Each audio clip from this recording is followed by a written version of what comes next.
It's amazing how fast your name can vanish from the glass wall of your own office. One week, you're Mira Lawson, head of strategy. The next, it's just a faint rectangle of adhesive residue, like a ghost that politely packed up and left before you even had the decency to notice. The cleaner, Marlene, gave me a sympathetic look as she scraped the last bit of the sticker off. "Tough week?" she asked. "You could say that," I told her. She didn't need the details.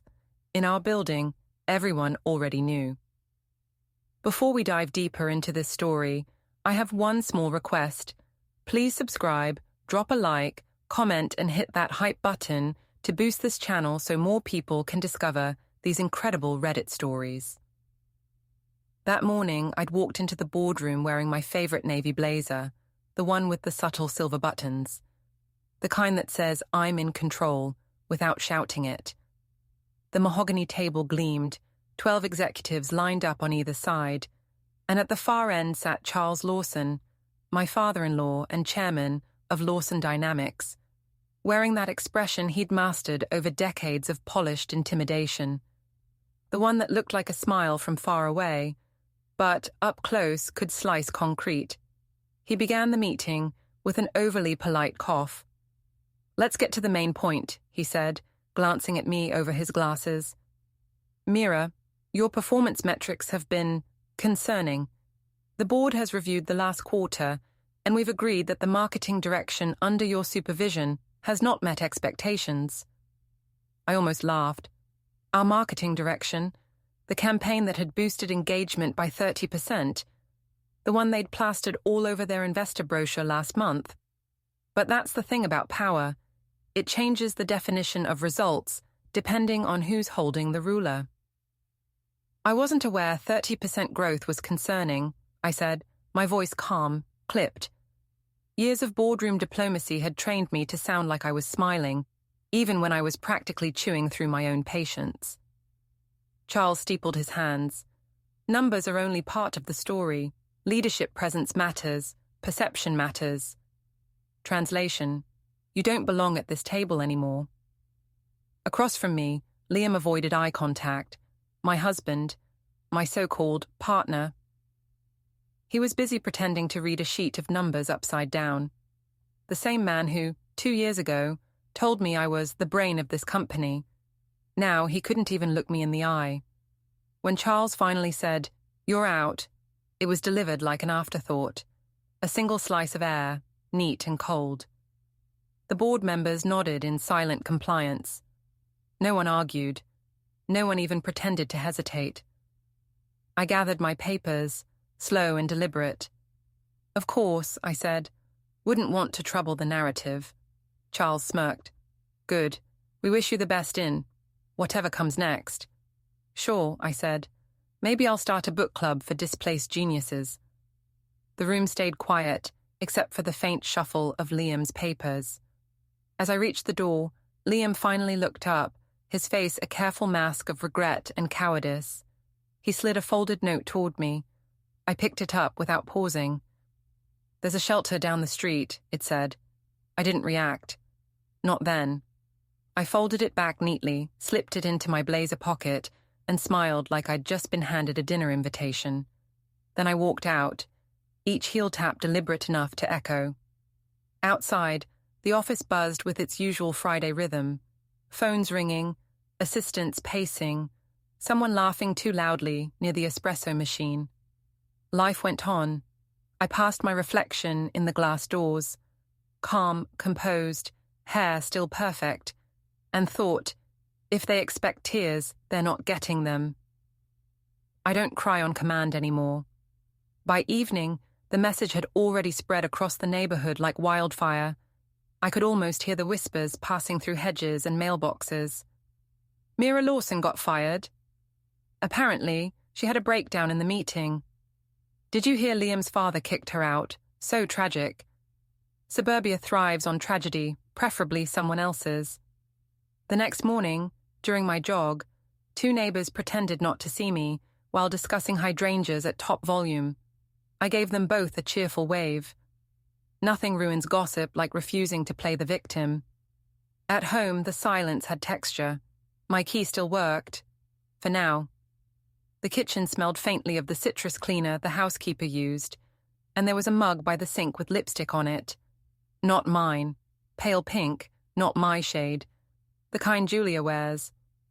I stared at it, amused. They're not even subtle anymore. Liam came home late that night, pretending exhaustion instead of guilt. "You're still here?" he asked, loosening his tie. "I was considering haunting the place," I said. He sighed. "Don't start, Mira. You know how tense today was." "Oh, I know. I lived it." I poured myself wine, the last of the good Pinot. "Did your father congratulate himself after I left, or wait until dessert?" "Mira, this isn't helping." "You're right," I said lightly. "Helping is your department. You helped so well today that I'm practically homeless." He leaned against the counter, eyes weary. "This isn't personal." "That's fascinating," I said, taking a slow sip. "Because it felt personal when you slid me a note suggesting I move into a shelter. That's not exactly standard corporate protocol." He didn't respond. Instead, he rubbed his forehead and muttered, "You're being dramatic."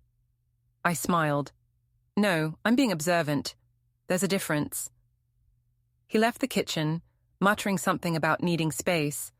I watched him go, then took the lipstick-marked mug and dropped it into the trash. Ceramic shattered at the bottom of the bin. Satisfying.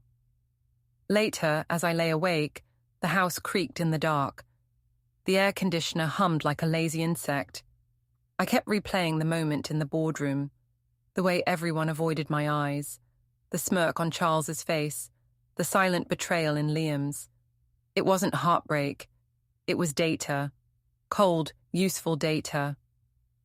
At dawn, I packed a single suitcase, the essentials only. When I walked out, I didn't leave a note. Why waste paper? He'd already given me one after all. My car, a practical hybrid, not the flashy kind Liam preferred, was parked under the maple tree out front. As I loaded the suitcase, I saw Mrs. Dunleavy from across the street pretending to water her plants. She was the neighborhood's unofficial news anchor. "Leaving already, Mira?" she called sweetly. "Just testing if my engine still works," I said. "Can't rely on men for everything, you know."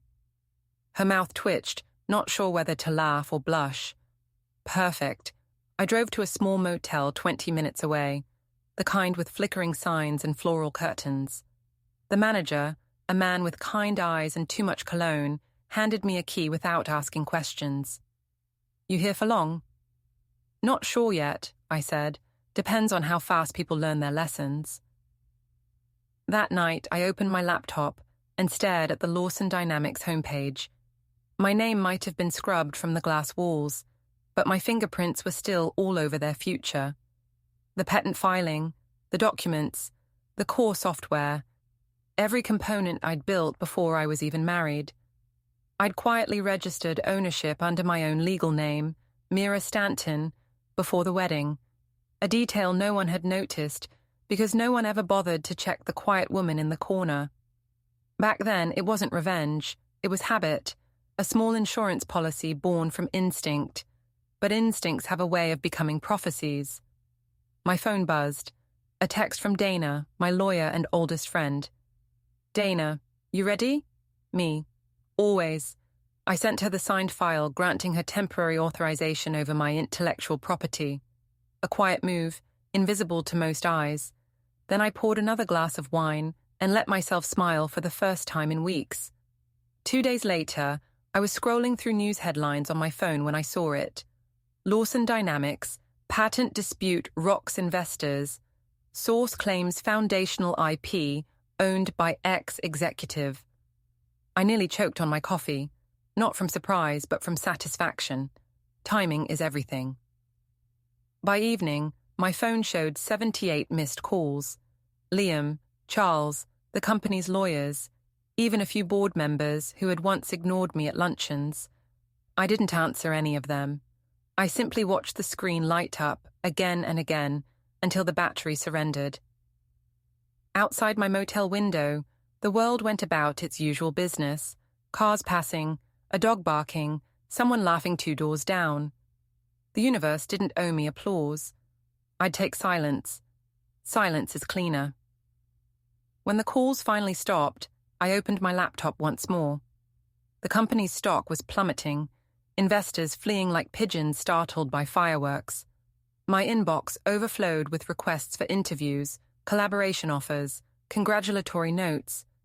The woman they thought they'd erased was now trending on every finance blog in the country. And somewhere, in a luxurious suburban kitchen, Liam Lawson was realizing he had just lost everything his family built, without me lifting a single illegal finger. I poured the last of my wine, leaned back in the creaky motel chair, and whispered, "Never underestimate the woman you discard." Then, just for the symmetry of it, I reached into my blazer pocket, unfolded that little note, and smoothed it flat against the table. "There's a shelter down the street," it said. I smiled. "Found it," I murmured. "Turns out it comes with Wi-Fi." Outside, the motel sign flickered between vacancy and acancy, a broken promise blinking into the night. Inside, I closed my laptop and finally allowed myself a grin that no one else could see. Because while they were busy cutting my name off the glass, I was already carving it into stone. And the best part? The show had barely started. By Monday morning, Lawson Dynamics was on fire, and I hadn't even put on real pants. That's not a metaphor. I was literally in motel sweats with a knot in my hair that could have qualified as its own wildlife preserve when Dana called and said, "They're panicking. I hope you're enjoying this as much as I am." "I'm comfortable," I said, which was true.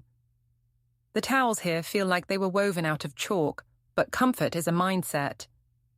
Dana laughed, a tight lawyer laugh. Efficient. "You're on their internal crisis agenda for 9 a.m. Sharply 9. I've seen the calendar block. It's named IP Emergency Stanton, not Lawson, Stanton." That got a smile out of me. Fun fact, I had never legally changed my name to Lawson. Socially, sure. People called me Mrs. Lawson at events where the napkins were folded into boats and nobody made eye contact with the servers. But on paper, on anything that mattered, I stayed Stanton. Quiet little detail. I never corrected anyone when they assumed I signed things as Lawson. Not once. Nobody asked. Nobody looked. They just trusted paperwork to magically match a ring. Lazy men are a gift. "Tell me again," Dana said, "why you're still in a motel and not somewhere with a decent mattress and a security system." "I like the ambiance," I said. "Also, Liam thinks I'm sulking at my sister's place, which is adorable because I don't have a sister." "What's adorable," she said, "is that Charles's legal team just tried to argue that the tech was collectively generated and therefore isn't yours alone." "And?" I asked. "And I forwarded the time-stamped versions you sent me last year," she said. "The ones written 6 months before you said, 'I do.' All under your individual consulting license. All notarized. Do you remember notarizing those?" "Of course I remember notarizing those. I wore the grey sweater and you said I looked like a divorced math teacher with a vendetta." "You did," she said, "and look at you now. Flourishing." I pulled my knees up and balanced the phone on my shoulder. The motel room smelled faintly of old carpet shampoo and someone else's takeout. The blinds rattled whenever a truck drove by. It wasn't glamorous, but it was mine. Nobody could barge in and need a word, and nobody could glare at me across a quartz island like I was a defective appliance. I could breathe here. "What's Charles doing?" I asked. "The usual," she said. "Projection, threat display, insults about you that mostly feel like descriptions of himself with the serial number filed off. He told one of the investors you were unstable. He also said you sabotaged the board meeting and orchestrated some sort of narrative to damage the firm." I snorted. "Sure." He removed me from payroll, erased my title, escorted me out in front of his executive team, and publicly called me a failure. But yes, definitely I'm the one creating negative optics. "Mira," Dana said quietly, her voice lowering, "they didn't just escort you out. Security logged it as hostile separation. He did that on purpose. He's trying to seed a story. I sat up. There it was again, that familiar little warm thing in my ribs. Not rage, heat, focus. Send me the log, I said. Already did, she replied. Check your email. Also, you've got interview requests. 3 of them are legit. One of them is from a lifestyle host who wants to ask you about corporate marriage power dynamics, which sounds horrifying and also has the potential to make you a household name if you decide you want that. I did not, at least not yet. I wasn't here to be glamorous. I was here to finish the story the way it should have been written. I'll think about it, I said, which in Dana translation means not today, probably soon. Okay, also, I'm coming over. No. Yes, she said flatly. Do not argue with me. I'm bringing an external drive and decent lattes. Also, dry shampoo. Your hair situation has gone metaphorical. You can't come here, I said. They probably have someone watching your movements. Charles is paranoid at the best of times. Let him be paranoid, she said. And anyway, I'm not checking in. I'm parking and walking to your door like I'm delivering a pizza. Click. Dana is many things, including stubborn. She was the one friend I had kept separate from the neighborhood social loop. Not for secrecy, for preservation. Women like Dana don't do well in a suburban ecosystem that runs on passive aggression and bar cart politics. She's too direct. She wears black blazers on Saturdays and says things like, actually, let's get specific. 15 minutes later, 3 quick knocks sounded on my door. Say your name, I called softly. It's your counsel and fashion intervention. I cracked the door, peered, then let her in.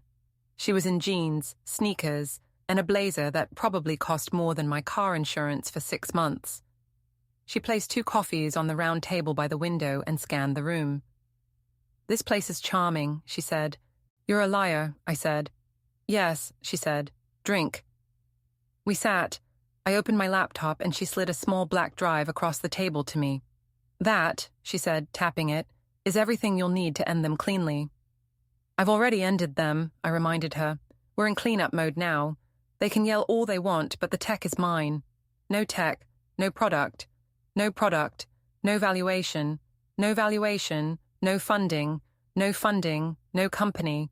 We're just letting gravity do what gravity does. That's cute, she said. But no, we're not in cleanup mode. We're in theater. I stared at her. Theater, she sipped her latte. They're going to come at you socially before they come at you legally. Legal is expensive and slow. Social is fast and cheap. We need to control the public narrative first, or you'll spend a year clawing your name back from whispers about emotional instability and marital hysteria. You know how these men work. Say hysteria again, I muttered. It sounds so vintage. Maybe I should faint onto a chaise for effect. She grinned. Good. Keep that energy. You're going to need it. Also, are you prepared for Julia? At that name, my jaw tightened. Julia. Official title, Strategic Partnerships Director. Unofficial title. The reason my lipstick wasn't on that mug. Julia was pleasant in that aggressively performative way that made you feel like you were on a lifestyle channel any time you stood within 5 feet of her. Hair always in effortless waves. Nails always pale pink. Laugh like she just heard the funniest, most flattering comment about herself. She had a way of leaning toward men when they spoke that said, I'm listening so hard right now, I should be given continuing education credit. What about Julia? I said. She's posting, Dana said. Subtweets, innuendo. We've all been through heartbreak. Let's be kind garbage. Of course she is. She's also hinting that you misled Liam emotionally during the marriage, Dana said, that you weren't supportive of him, and that you were controlling resources to punish him. I let out a light laugh. Controlling resources. That's a fancy way to describe building his company while he played visionary at rooftop bars. Would you like to see? Dana asked, raising an eyebrow. No, I said, because if I see, I'll respond. And if I respond, I'll get personal. And if I get personal, I'll say something I shouldn't while I'm still legally tethered to him. We're doing this methodically. Dana pointed at me. Good, keep that.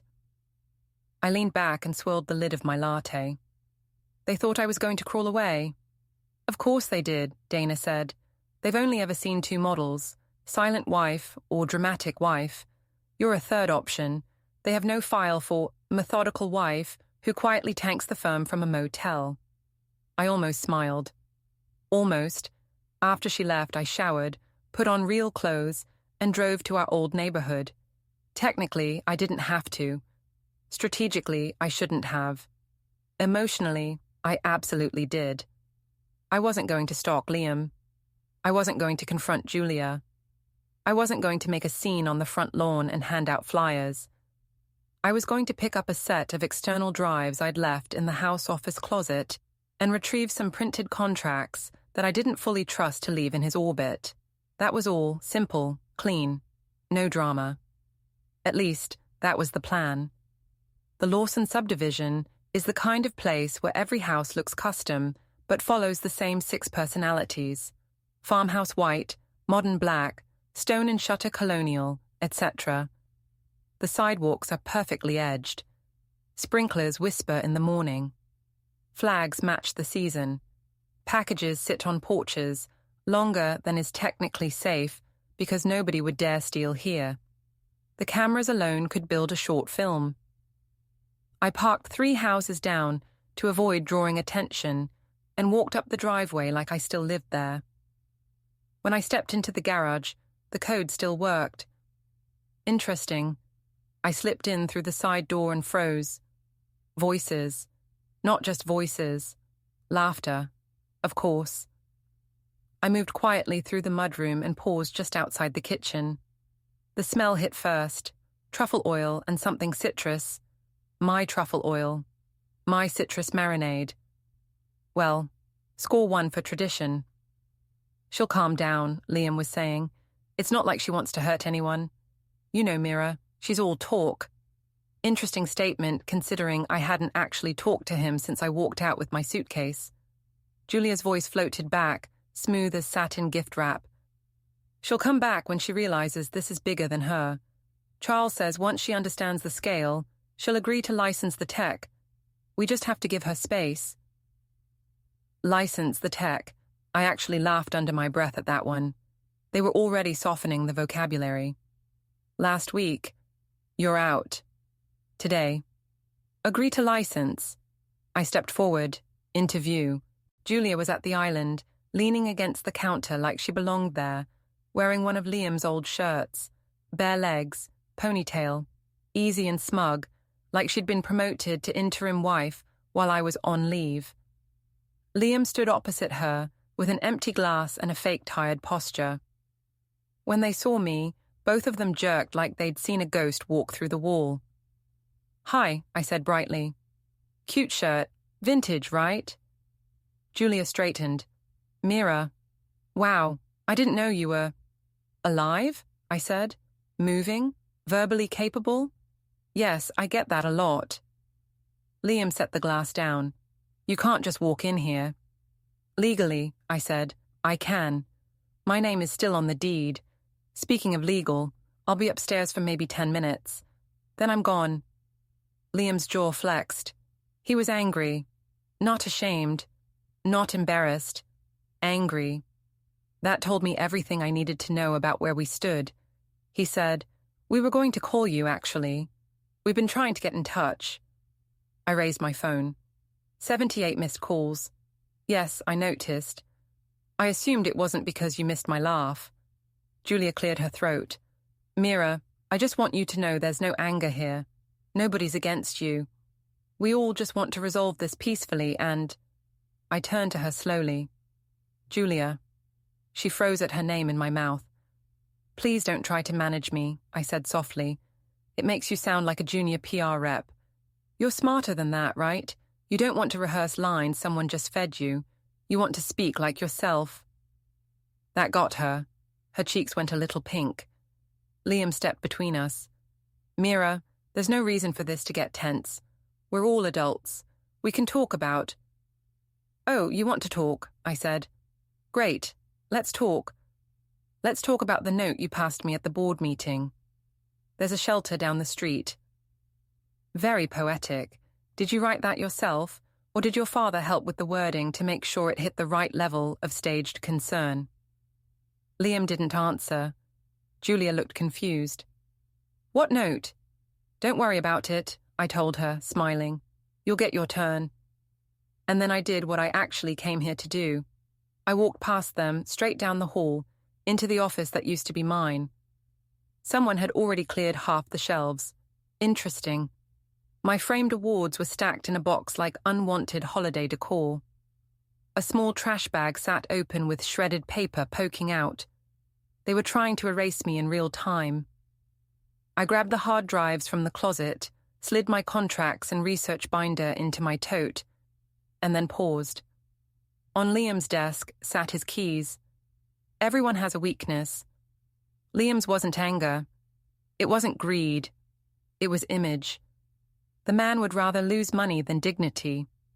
This is the same person who once drove his car back to a detailer at 7 a.m. because there was a small scrape on the back bumper from a grocery cart. A scrape I caused. An accident that, according to him, made us look sloppy. Image is Liam's heart language. So yes, I took his keys. "Okay," I said, walking back into the kitchen. "I'm done." Liam crossed his arms.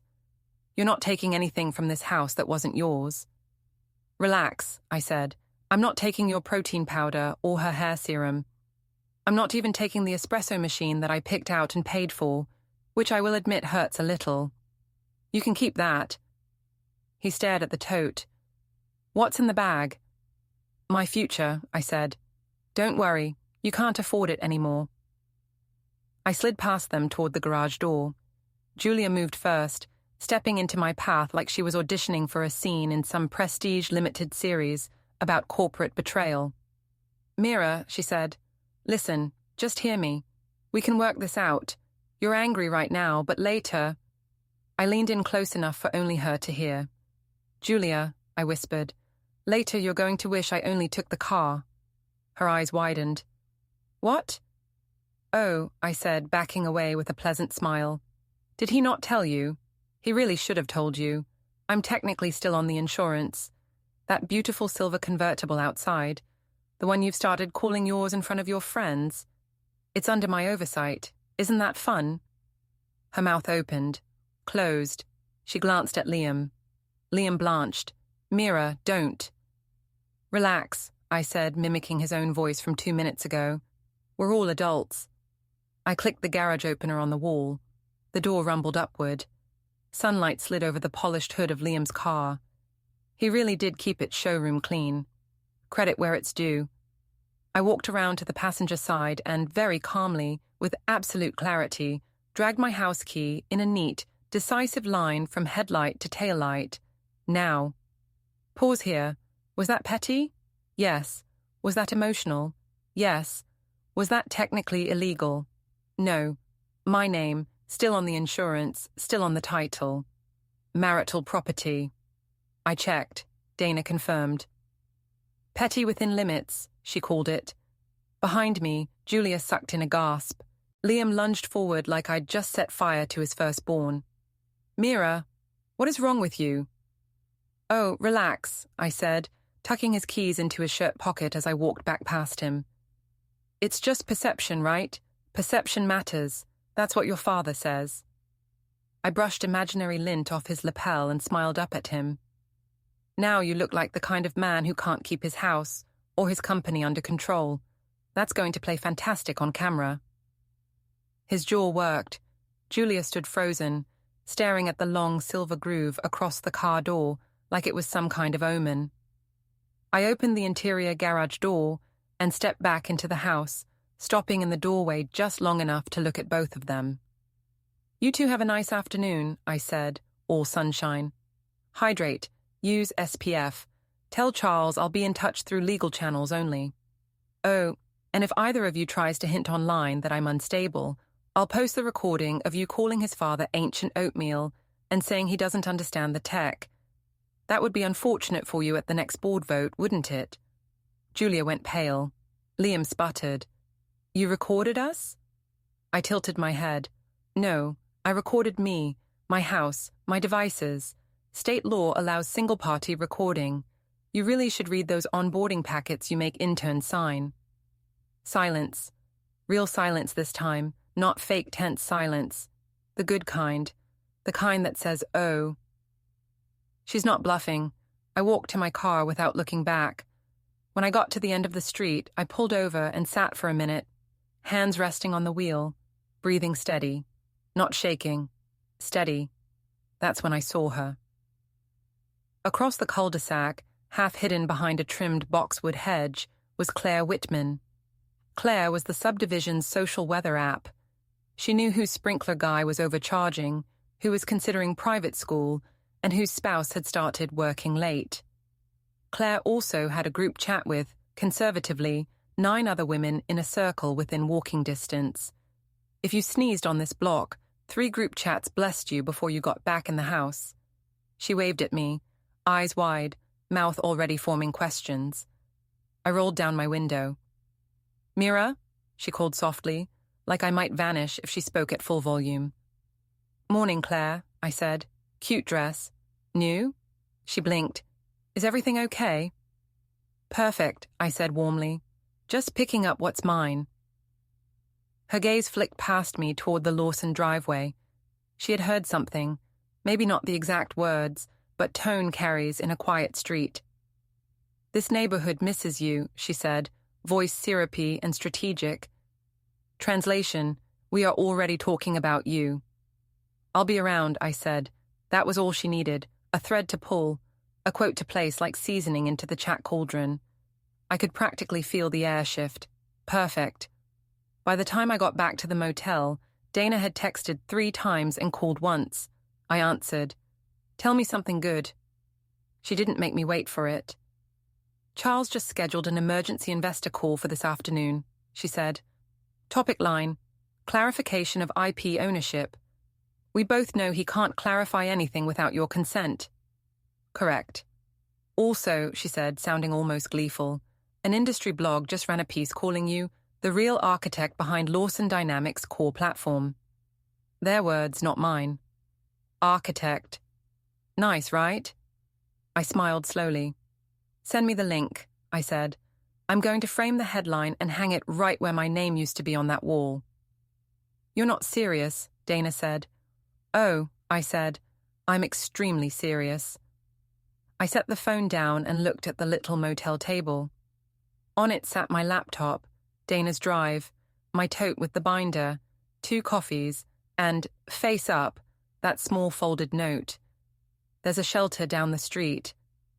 I thought about Charles, looking me in the eye and calling me a failure. I thought about Liam sliding that note across the table.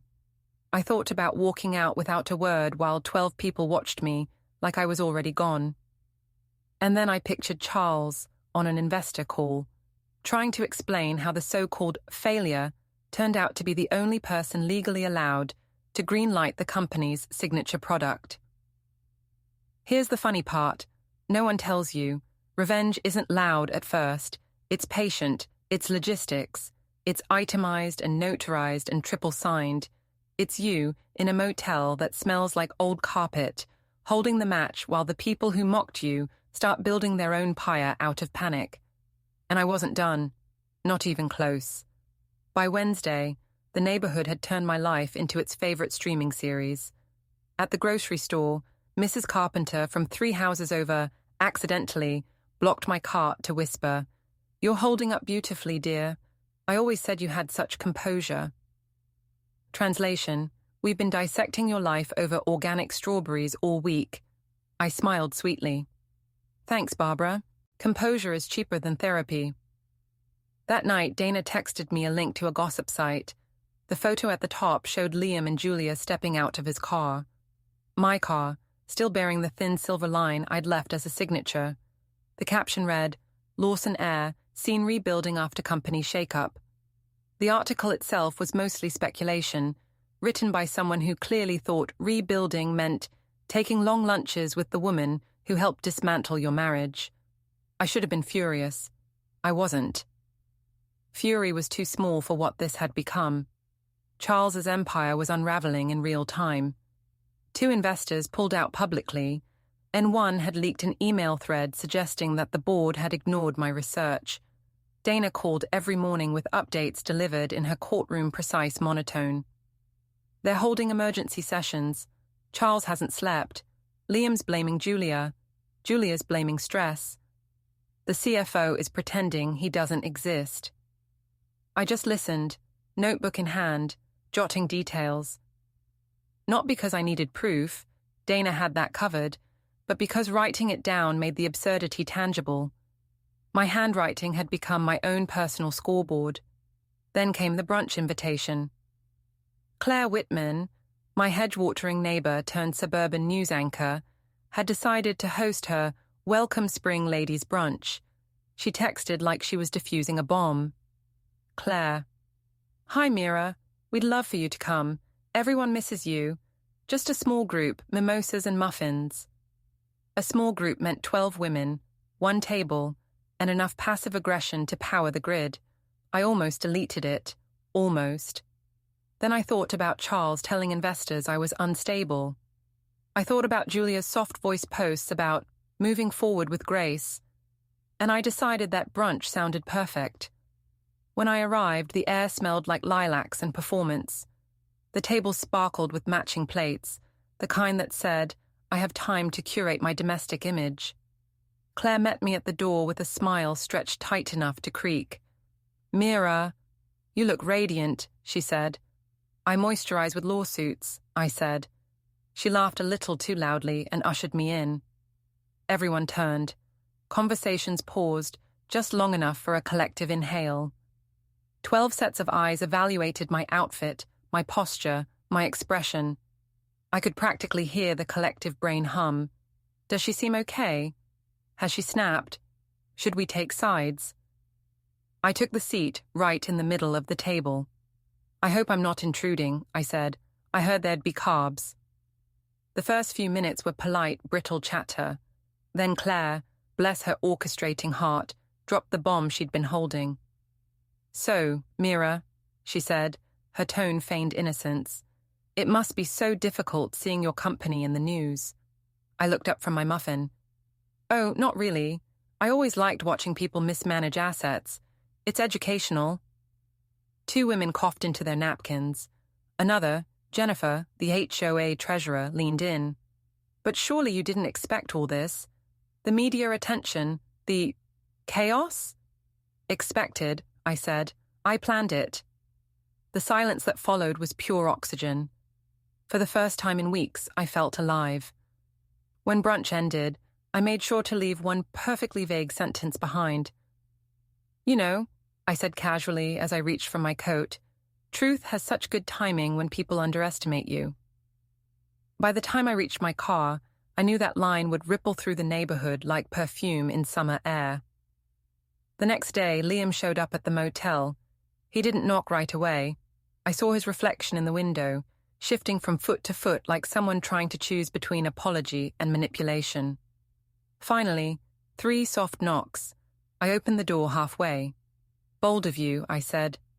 "Mira," he began, "we need to talk." "Need is a strong word.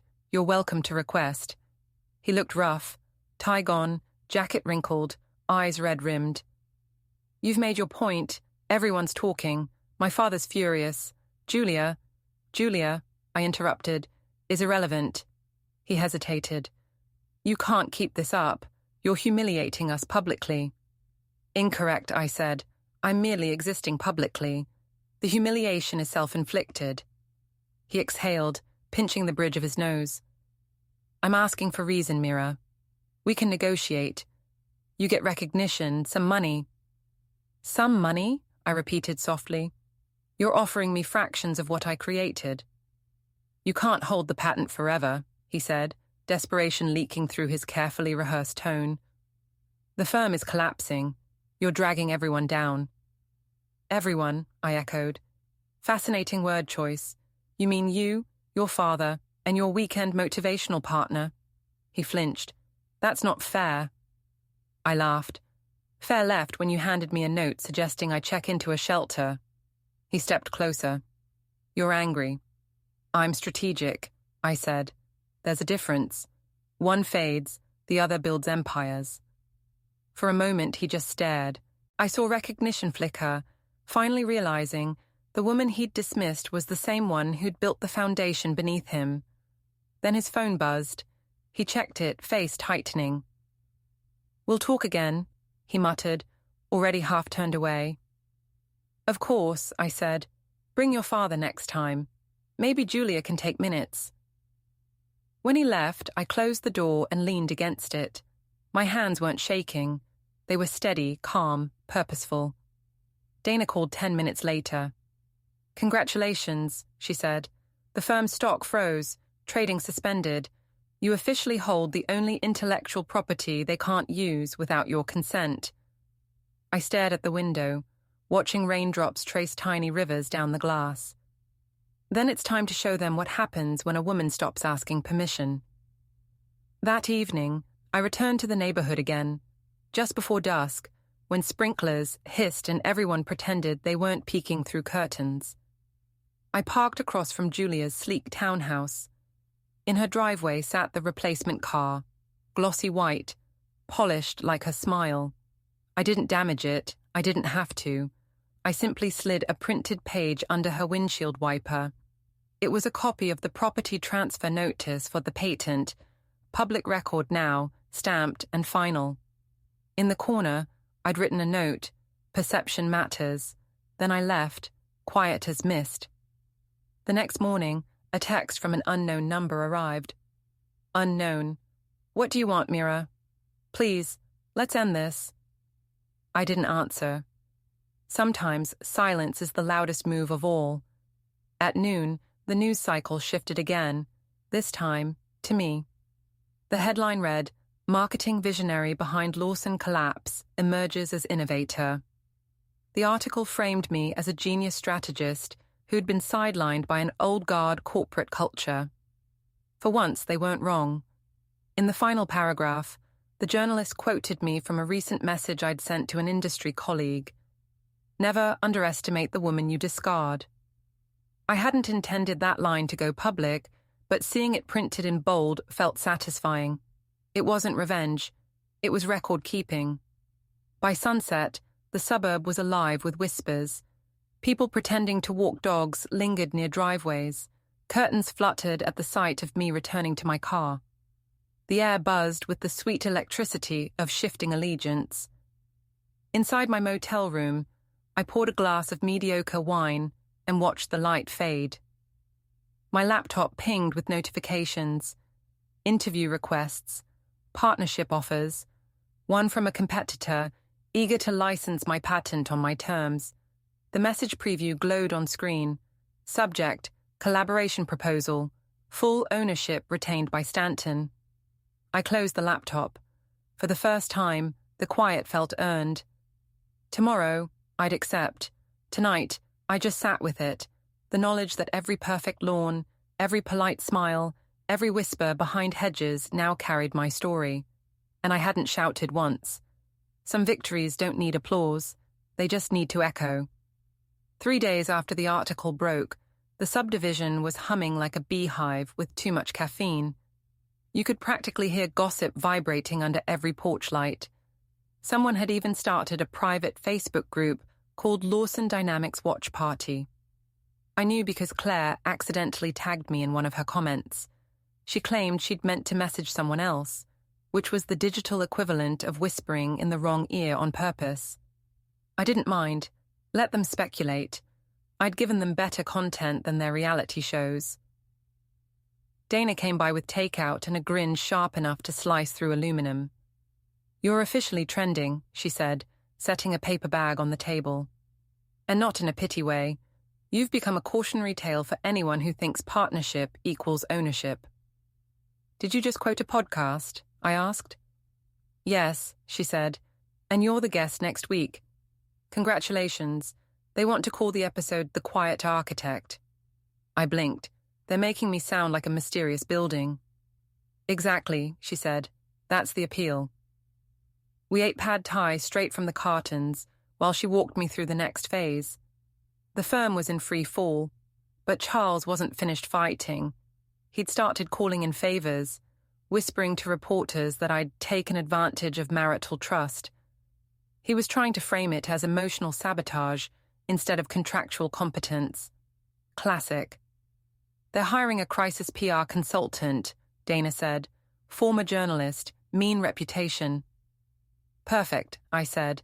Let's give her something to manage. That's when the idea started to form. Not sudden, not cinematic, just a slow tightening of threads that had been lying in my mind for weeks. I didn't need to argue my case in court or defend myself on talk shows.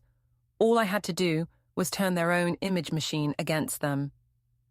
Dana, I said slowly, what's the most public event they can't cancel without looking weak? She thought for 2 seconds. The annual investor reception. Tomorrow night, Hotel Meridian Ballroom. All press invited. Excellent, I said. I think it's time I reintroduced myself. She studied me, then nodded. Fine, but no surprises that'll get me disbarred. No laws broken, I promised. Just hearts and egos. The next evening, I walked into the Meridian like I owned the building. Technically, I owned the reason it existed. That counted. My dress was simple, charcoal grey, structured shoulders, efficient elegance. The kind of thing that made people second-guess whether they'd underestimated you. When I entered the ballroom, the air shifted. Conversations hiccuped. I spotted Charles near the stage, red-faced, shaking hands with an investor, while scanning the room like a general counting casualties. Liam was by the bar, pretending to be fascinated by ice cubes. Julia was there too, in a glittering navy dress, nerves barely hidden under a practiced smile. I smiled back, slow, deliberate. The kind of smile that says, I see you panicking, and I'm going to let you do it gracefully. A journalist intercepted me within 30 seconds. Ms. Stanton, we weren't expecting you tonight. Any comment on the company's future? I met his gaze. The future is intellectual property, and I happen to own it. Flash, flash, flash. Charles noticed. His jaw tightened. He excused himself from the investor and started toward me. I almost laughed. He moved like a man marching to the gallows disguised as a networking opportunity. Mira, he said through a smile stretched too tight, this isn't an appropriate venue. Then you should have invited fewer photographers, I said softly. But don't worry, I'm not here to make a scene. I'm here to clarify ownership. He stepped closer. You've done enough damage. Correction, I said. You did the damage. I'm just turning on the lights. A reporter caught that exchange. Good. That would be tomorrow's headline. Then, because timing is everything, Dana's message pinged on my phone. Press release live. The ballroom screens flickered. I hadn't planned it to happen during their event, but Dana's team worked fast. The company's official newsfeed appeared, displaying a statement with my signature. Press release. Effective immediately, Lawson Dynamics' intellectual property portfolio will be rebranded under Stanton Systems LLC. All licensing agreements will be honored at existing rates. The public is advised that the original creator maintains sole creative rights. The room went still. Liam's glass slipped from his hand and shattered. Julia whispered something frantic to him, but he didn't move. Charles looked like someone had unplugged his battery. A small, satisfied hum rolled through the crowd. Investors checked their phones. One laughed quietly, sharp and surprised, like a man who just realized his rival lost everything. I leaned close enough for Charles alone to hear. You called me a failure. Consider this a correction. He didn't reply. He couldn't. I walked out through a blur of cameras and murmurs, each step measured, each flash another nail in the coffin they'd built for themselves. Outside, the city buzzed, alive and unaware that one quiet woman had just flipped an empire. Dana met me at the curb. That was, she said, terrifyingly efficient. I learned from the best. I said. Your husband is going to call. Let him, I said. He can get in line behind the licensing requests. She laughed. You're unbelievable. No, I said, watching the hotel's glowing windows. I'm believable now. That's the problem for them. When I got back to the motel, there was a message waiting. Liam, you've destroyed everything. For what? Pride? We could have worked this out. I stared at the screen, then typed one line before blocking him. Me. Pride builds empires.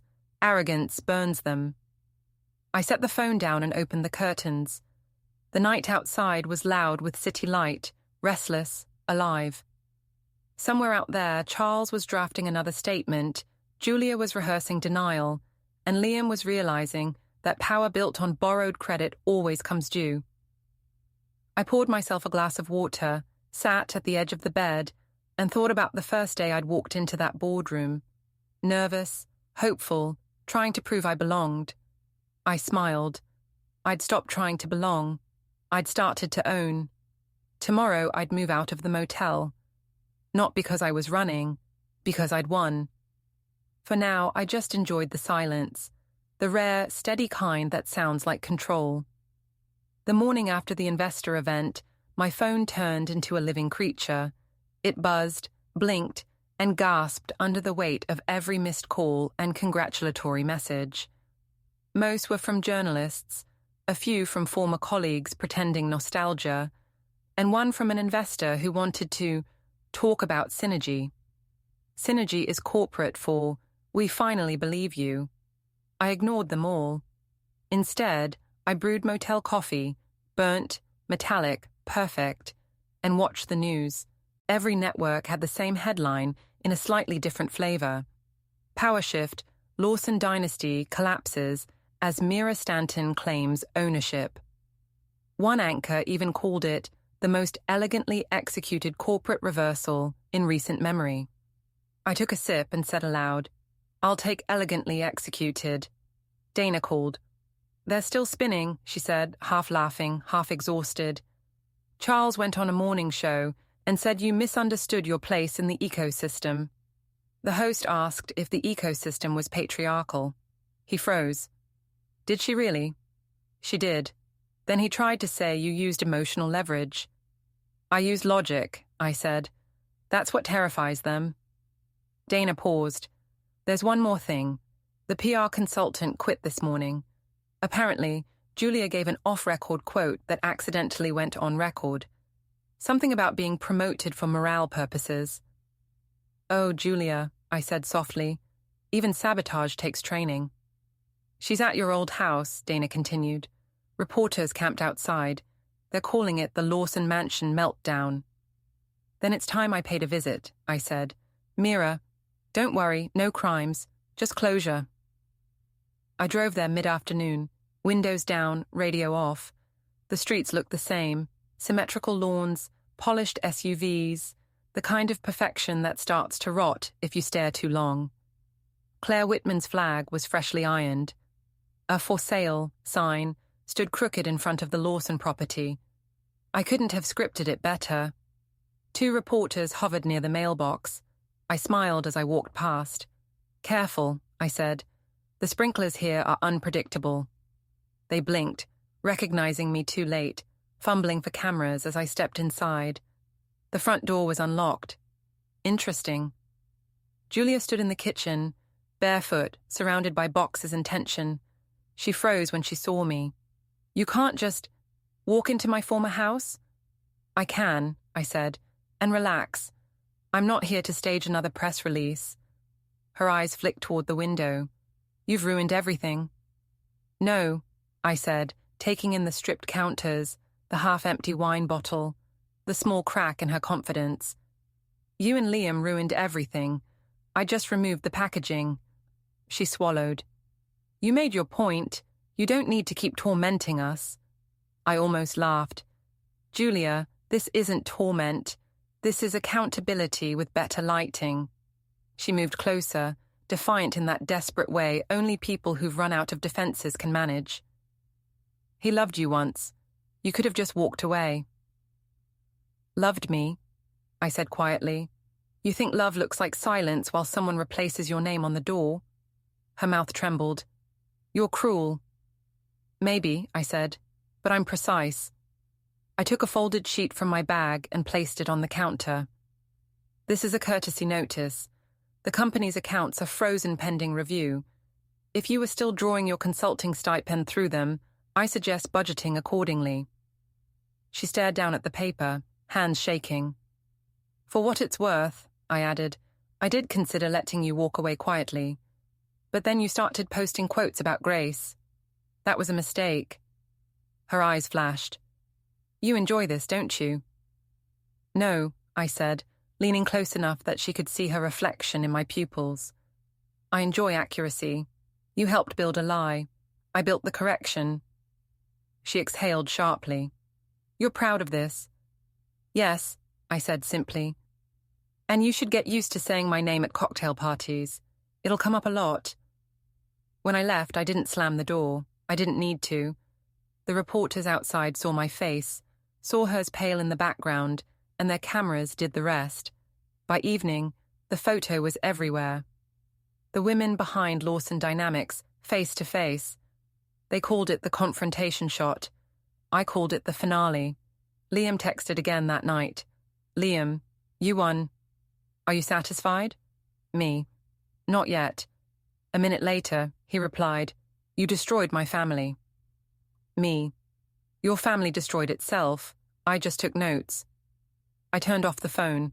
The next day was chaos wrapped in consequence. Charles resigned as CEO for health reasons. Julia disappeared from social media. Liam tried to issue a statement blaming miscommunication. None of it mattered anymore. The investors had moved on. To me. At noon, I held my first press conference under my company's new name, Stanton Systems. Simple, sharp, mine. I walked onto the stage of a rented hall, lights flooding over me. Cameras flashed. The crowd buzzed. For once, every lens was pointed at the right person. Good afternoon, I began. You've all heard pieces of the story. Here's the complete version. I spoke about innovation, recognition, the importance of credit where it's due. I didn't raise my voice once. I didn't need to. Halfway through, the doors at the back opened. Liam slipped in, face drawn, tie loose. He stopped when our eyes met. The crowd didn't notice him yet, but I did. He started walking down the aisle, slow and deliberate. Cameras began to turn. The air changed. Expectant. Tense. When he reached the stage steps, he called out, Mira, please, just listen. This isn't your microphone anymore, I said calmly. He froze, halfway between audience and stage. Let me finish, I said to the press, turning back to them. This company was built on the idea that silence is professionalism. I disagree. Silence is complicity. I've been quiet long enough. Applause rippled through the room. Liam stood motionless, realizing the spotlight no longer cared about him. I ended with a line that wasn't rehearsed, but felt right. You can't erase a name that was carved with intent. You can only pretend it was never there. Until now. The lights dimmed, the flashes multiplied, and for a brief, perfect second, the world finally aligned. Afterward, reporters swarmed, but I slipped through a side door. Outside, air and noise blended into a blur. Dana found me leaning against a wall, exhaling for what felt like the first time in months. You realize that was the cinematic climax of your life, she said. Not my life, I said, just my marriage. She smiled. So what now? Now? I said. I go home. Not the old one, the new condo downtown with high ceilings and no ghosts. When I walked in, later that night, I poured a glass of real champagne and looked out over the city lights. I thought of the boardroom, the note, the shelter comment, the quiet humiliation that started everything. I lifted the glass and murmured, to perception. Outside somewhere, the Lawsons were picking through the ashes of their reputation, wondering how they'd lost everything to the woman they'd written off. Inside, I was finally at peace. Not soft, not forgiving, just still. The world had seen me as the underdog. I'd simply rewritten the ending. And as I set down the glass, my reflection in the window looked back with a smile that wasn't revenge anymore. It was reclamation. The story didn't need an afterword. It had already ended exactly where it should, on the moment the world finally saw me clearly. The storm didn't come with thunder. It arrived in headlines and interviews. I was everywhere now. Magazines, podcasts, even an opinion column titled "The Woman Who Outsmarted an Empire." Some called me brilliant. Others called me ruthless. I didn't correct either side. Both were true. Lawson Dynamics officially filed for bankruptcy that Friday. The market called it inevitable. Charles issued a statement about the unfortunate loss of direction. The internet tore it apart within hours. People loved the symmetry of a dynasty collapsing under the weight of its own arrogance. It was poetic. It was also entirely deserved. By noon, Liam showed up at my new office. No announcement, no appointment. He just walked in like a man who'd realized too late that doors work both ways. My assistant buzzed nervously. "Ms. Stanton, there's—" "I know," I said. "Send him in." He entered slowly, taking in the minimalist decor, the neatness, the faint citrus scent I favored. "This is impressive," he said. "It's functional," I replied. "I find efficiency comforting." He sat down across from me, suit rumpled, eyes shadowed. "I'm not here to fight." "That's good," I said. "You're not equipped for it." He didn't rise to the jab. "You've made your point. The company's gone. My father's reputation is ruined. You won." "Winning implies competition," I said. "There wasn't one." He leaned forward. "You can't honestly feel proud of this." "Pride," I said, "was what kept me from walking out the first time you belittled me in front of a boardroom. Pride made me build something when you thought I was just decorating it. Pride," I added, "is the only reason you're sitting here instead of being escorted out." He looked away. "Julia's gone," he said finally. "I'm not a therapist," I said. "She left town," he continued. "Said she couldn't handle the attention. I don't blame her." "I do," I said lightly. "Attention is earned. She just didn't like the kind she earned." He rubbed his hands together, the picture of a man looking for sympathy and finding only polished wood between his palms. "You were always so composed," he said. "I used to admire that."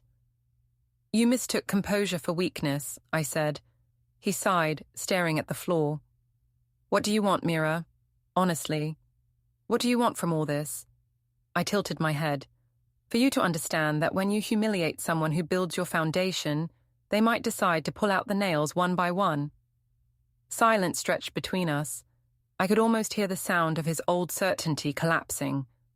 Finally, he stood. "You've changed," he said. "No," I said. "I just stopped apologizing." He left without another word. I watched him walk down the hall, shoulders bent, and for a brief moment I felt the ghost of pity. Then I remembered the note. "There's a shelter down the street." Pity evaporated. The afternoon rolled on with meetings, signatures, and quiet victory. My staff handled everything with crisp precision.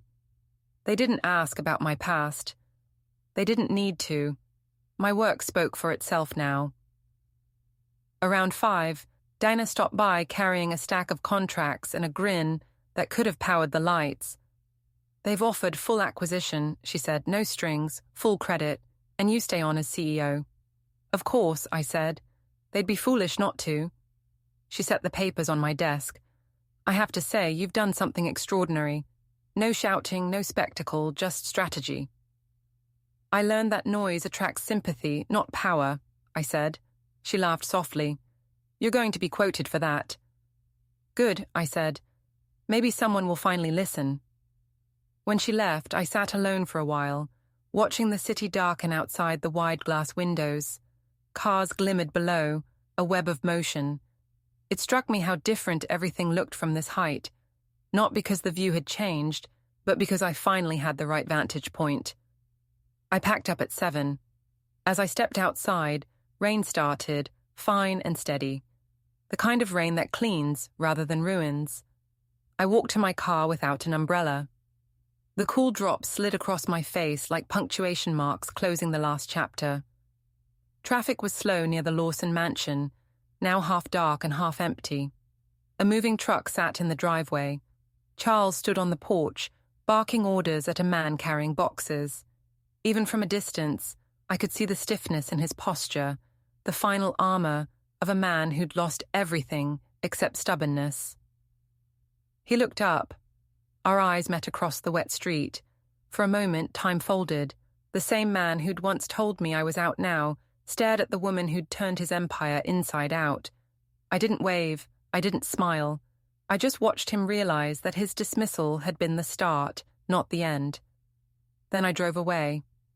Back at my building, I poured a glass of water and stood by the window. The city glittered. The air felt light. I thought about every boardroom I'd ever sat in, every polite smile I'd swallowed, every sentence I'd measured so carefully, while men interrupted to explain my own data back to me. Now, silence was mine to command. The phone buzzed again. Unknown number. I almost ignored it, but something made me answer. A woman's voice, soft, uncertain. Ms. Stanton, this is Melanie Rhodes from Harper Analytics. We're putting together a conference panel on leadership resilience. We'd like you to close the event. I smiled. Send the details. When the call ended, I looked at my reflection in the window, rain streaking down behind it, lights flickering below, and felt the last threads of the old life finally loosen. There was no epilogue waiting, no forgiveness, no fade to domestic calm.